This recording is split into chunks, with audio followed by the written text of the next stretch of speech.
et sœurs, madame, monsieur, mes chers amis internautes, bonjour et bienvenue à l'église protestante évangélique Philadelphie. Ici votre bien-aimé, pasteur Célestin Zouga. Je suis toujours dans la joie de partager la parole de Dieu avec vous, mes chers amis internautes. Nous sommes toujours dans notre série de messages que j'ai intitulé À l'école de Dieu.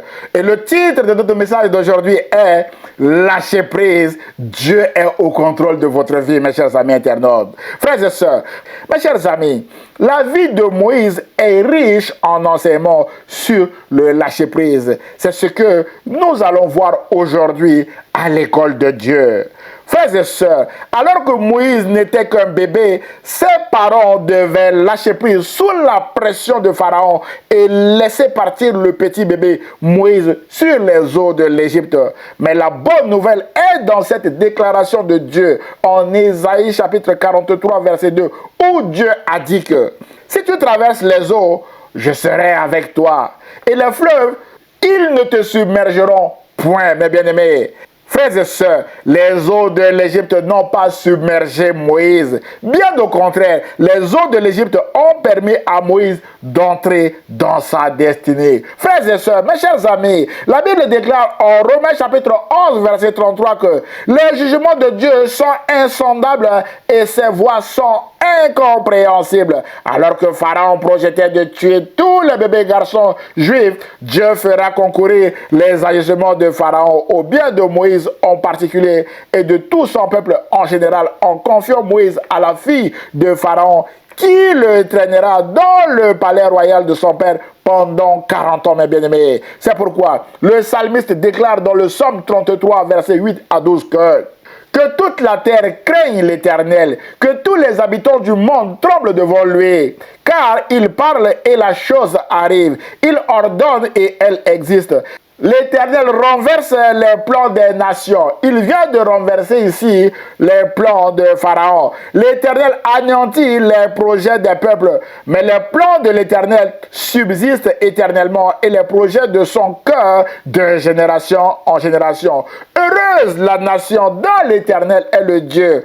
Heureux le peuple qu'il a choisi comme son héritage.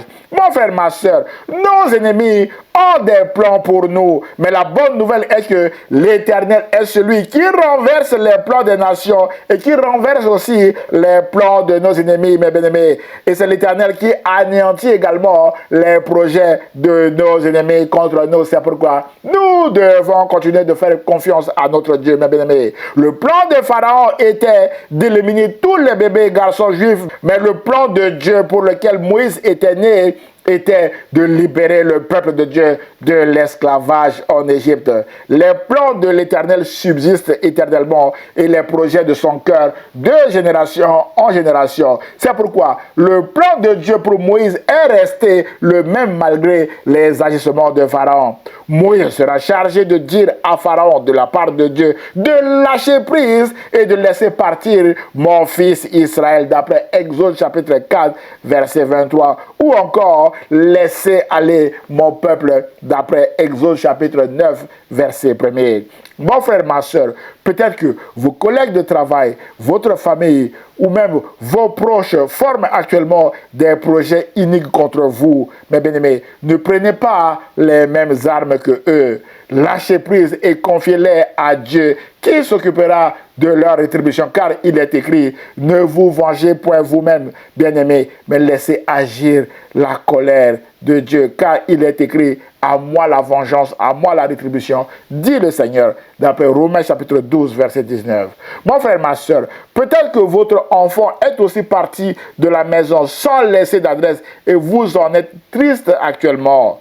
Lâchez prise et faites confiance à Dieu. Votre fils ou votre fille reviendra à la maison. Rappelez-vous que Dieu a rendu à la mère de Moïse son fils parti sur les eaux. Dieu a aussi fait grâce à la mère de Moïse qui sera finalement payée par la fille de Pharaon pour l'élever. Dieu a élevé Moïse en lui confiant la noble mission de libérer son peuple. Et dans l'histoire, seul Moïse a traversé la mer Rouge à sec, à pied, mes chers amis internautes. Alors, courage mon frère, ma soeur, Dieu est fidèle et Dieu vous ramènera aussi votre enfant parti de la maison en lui donnant une mission précise aussi, comme Dieu vient de donner une mission précise à Moïse ici.